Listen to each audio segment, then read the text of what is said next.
আসসালামু আলাইকুম রহমতুল্লাহি ও বারাকাতুহু। সম্মানিত দিনী বইলারে আজকে সূরা আল মুজাম্মিলর 15 তাকিয়া 20 পর্যন্ত একটা আয়াতর অনুবাদ আর তোরা ব্যাখ্যা করবো ইনশাআল্লাহ। আল্লাহ সুবহানাহু ওয়া তাআলা এই আয়াতগুলোর মাঝে কিতা কইরা একটু বোঝার চেষ্টা করব। আউযু বিল্লাহি মিনাশ শাইতানির রাজিম। তোমাদের কাছে আমরা তেমনইভাবে একজন রাসূলকে তোমাদের প্রতি সাক্ষ্যদাতা বানিয়ে পাঠিয়েছি, যেমন করে আমরা ফিরাউনের প্রতি একজন রাসূল পাঠিয়েছিলাম। যখন ফিরাউন সেই রাসূলকে অমান্য করলো তখন আমরা তাকে শক্ত করে পাকড়াও করলাম।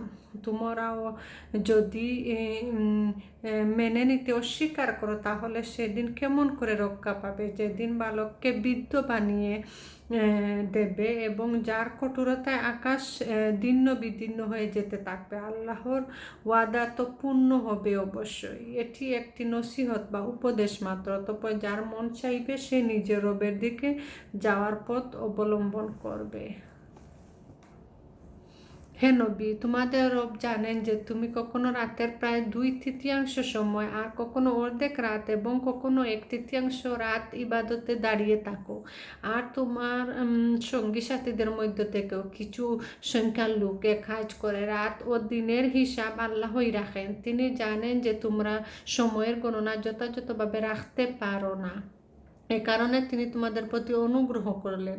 এখন যতটা কোরআন তুমি সহজে পাঠ করতে পারো ততটা পড়তে থাকো। তিনি জানেন তোমাদের মধ্যে কিছু লোক অসুস্থ হতে পারে, আর কিছু লোক আল্লাহর অনুগ্রহ সন্ধানে বিদেশ সফর করে, আর কিছু লোক আল্লাহর পথে যুদ্ধ করে। কাজেই যতটা কোরআন খুব সহজেই পড়া যায় তাই পড়ে নাও। নামাজ কায়েম করো, জাকাত দাও, আর আল্লাহকে উত্তম ঋণ দিতে থাকো। যা কিছু ভালো কল্যাণ তোমরা নিজেদের জন্য অগ্রিম পাঠিয়ে দেবে তাকে আল্লাহর কাছে সঞ্চিত মজুদ পাবে, সেটাই অতি উত্তম আর তার শুভ প্রতিফল খুব বড়। আল্লাহর কাছে ক্ষমা চাইতে থাকো, নিঃসন্দেহে আল্লাহ বড়ই ক্ষমাশীল ও দয়াবান। আল্লাহ সুবহানাহু ওয়া তাআলা এই আয়াতগুলোর মাঝে অনেক বুঝাইয়া দিরা যে নবী সাল্লাল্লাহু আলাইহি সাল্লাম রে জেলাহান পাঠাইছেন উম্মত হলার লাগে, ঠিক তদ্রুপ ফেরাউনের সময়ও ফেরাউনের গেছে পাঠাইছিলা মুসা আলাইহিস সালাম রে, কিন্তু ফেরাউনে অমান্য করলো, হে অস্বীকার করলো। দৃষ্টান্ত দেখাইয়া দিরা নবী সাল্লাল্লাহু আলাইহি সাল্লাম রে ফেরাউনের কাহিনী কইয়া যে যেদিন আর কি সেউরে রক্ষা করতে পারতো না, যেদিন বালকই যা বৃদ্ধ আর আকাশ আর কি চূর্ণ বিচ্ছুন্ন হইব, আল্লাহর ওয়াদা যে পূর্ণ হইব ইটার কথা উপদেশ দিরা নসিহত করতে থাকতা নবী সাল্লাল্লাহু আলাইহি সাল্লামে, যাতে মানুষ নসিহত শুনতো, আল্লাহ নবীর মাধ্যমে নসিহত শুনতো। নবীরা কইরা, হে নবী, তোমার আল্লাহ আর কি জানোন যে তুমি নবী সাল্লাল্লাহু আলাইহি ইসলামের তখন আর কি রাত্রে তাহাজ্জুদের নামাজ পড়তা, যে তৃতীয়াংশ তাহাজ্জুদের সময় আর কি নামাজ পড়তা, ইবাদত দাঁড়িয়ে থাকতা। নবী সাল্লাল্লাহু আলাইহি সাল্লাম তাহাজ্জুদের নামাজ লম্বা লম্বা কিরাত দিয়া অনেক সময় দাঁড়িয়া আর কি নামাজ পড়তা। আর নবী সাল্লাল্লাহু আলাইহি ইসলামের সঙ্গে সাহাবী হল তারাও পড়তা। আল্লাহ এটা কি জানোন যে তাই কইয়া দিরা আর কইরা যে দিনের রাতর তো সময় করতে পারা না, গণনা করতে পারা না, আর কি এটা আলাদা একটা মাত্র আল্লাহর অনুগ্রহ। যতটা কইরা কোরআন আর কি যত সময় সম্ভব অত সময় আর কি পড়তে থাকতা। আর যারা অসুস্থ আছে তারা কি আল্লাহর তারার তাও কইরা যে অসুস্থ হয়ে যান মাঝে মাঝে, তারা আল্লাহর অনুগ্রহ পাইবা। আর যারা আর কি আল্লাহর অনুগ্রহ সন্ধানে আর কি আল্লাহর সন্তুষ্টির লাগে বিদেশ সফরে যায়, যে অনেক আলোচনা নেই যে বিদেশ সফরে যেন আল্লাহর সন্তুষ্টির লাগে, যেন যে কোনো খাম খাজল লাগিয়া যুদ্ধ লাগিয়া তারার কথাও জানেন, তারারও আল্লাহর একটা অনুগ্রহ পাইব। কাজেই যতটা কি কোরআন সহজেই পড়া যায় ততটা পড়তা, নামাজ পড়তা, কি নামাজের কথা নামাজ কায়েম করতা, জাকাত দিতা, জাকাতেরও উপদেশ দিরা, আর আল্লাহকে উত্তম ঋণ দিতে থাকতাম। আল্লাহ দিলে আল্লাহ বেশি করে আর কি ফিরাইয়া দেন, এটা লাগি উত্তম ঋণ দিতা।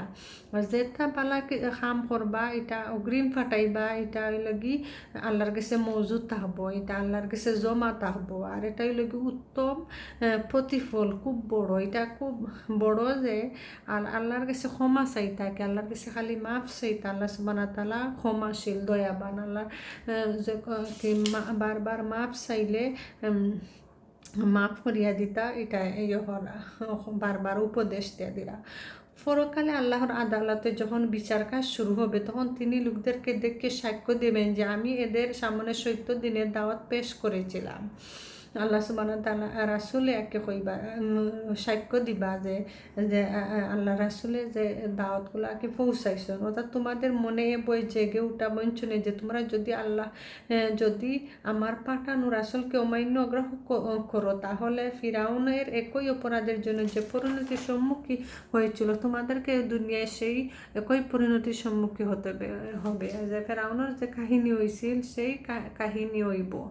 কিন্তু মনে করো দুনিয়ায় তোমাদের ওপর কোনো আযাব এলো না, তাহলে তোমরা বেঁচে গেলে ভেবেছো নাকি? না, তা মনে করতে পারো না। কেননা দুনিয়ার আযাব না এলে কিয়ামতের দিন আযাবটি তোমাদের অবশ্যই ভোগ করতে হবে। তাহলে কিয়ামতের সে আযাব থেকে তোমরা বেঁচে যাবে এমন কথা কি করে মনে করতে পারো?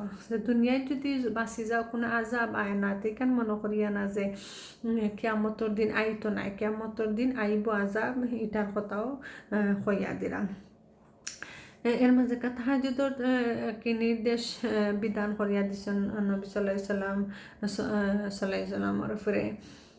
মুসনাদে আহমদে মুসলিম ও আবু হুরাইরা দাউদ গ্রন্থে হযরত আয়েশা রাদিয়াল্লাহু থেকে বর্ণিত উদ্ধৃত হয়েছে। তাতে বলা হয়েছে প্রথম নির্দেশের পরে দ্বিতীয় নির্দেশ নাজিল হয়েছে পূর্ণ 1 বছর পর। এর আগে সেখানে রাতে বেলায় নামাজ ফরজ ছিল। দ্বিতীয় নির্দেশ তাকে নফল করে দেওয়া হয়েছে। প্রথমে একই ফরজ আসিল নবী সাল্লাল্লাহু আলাইহি ওয়াসাল্লামের উপরে, বাদে নফল করিয়া দেওয়া হয়েছে। থেকে বর্ণিত ইবনে জারির ইবনে আবু হাতিম কর্তৃক হযরত আয়েশা রাদিয়াল্লাহু থেকে বর্ণিত অপর একটি হাদিসে বলা হয়েছে তিনি এই নির্দেশটি প্রথম নির্দেশ 8 মাস পর অবতীর্ণ হয়েছে। 8 মাস পরে আর কি করছেন, নবুয়ত লাভ করেছেন, তখন খুব বেশি হলেও 4 বছর অতিবাহিত হয়েছে থাকবে। পক্ষান্তরে দ্বিতীয় রুকুর আয়াতে বিস্কৃত বিষয়বস্তু স্পষ্ট সাক্ষ্যের ভিত্তিতে বলা যায়। আল্লাহ সুবহানাহু ওয়া তাআলাকে একটা পরে একটা হুকুম দিয়া দিছে নবী সাল্লাল্লাহু আলাইহি ওয়াসাল্লামের। নবী সাল্লাল্লাহু আলাইহি ওয়াসাল্লামে মানিয়া আকে প্রথমে নবী সাল্লাল্লাহু আলাইহি ওয়াসাল্লামরে কিলাহান তাইন ইবাদতি করতা, কিলাহান যাকাত দিতা, কিলাহান নামাজ পড়তা, কিলাহান মানুষের যন্ত্রণা করছেন আল্লাহ সান্ত্বনা দিছেন, ধৈর্য ধারণ করতা, কিলাহান মোকাবেলা করতা, সব কিলা আল্লাহ সুবহানাহু ওয়া তাআলা নবী সাল্লাল্লাহু আলাইহি ওয়াসাল্লামরে শিখাইয়া দিছেন। এটার মাধ্যমে একটা উম্মত হকলের লাগি শিক্ষা নবী সাল্লাল্লাহু আলাইহি ওয়াসাল্লামর জেলাখান করিয়া গেছেন, উম্মত হকলে ওয়ালাখান চেষ্টা করতা করার। জাযাকুমুল্লাহ খাইরান।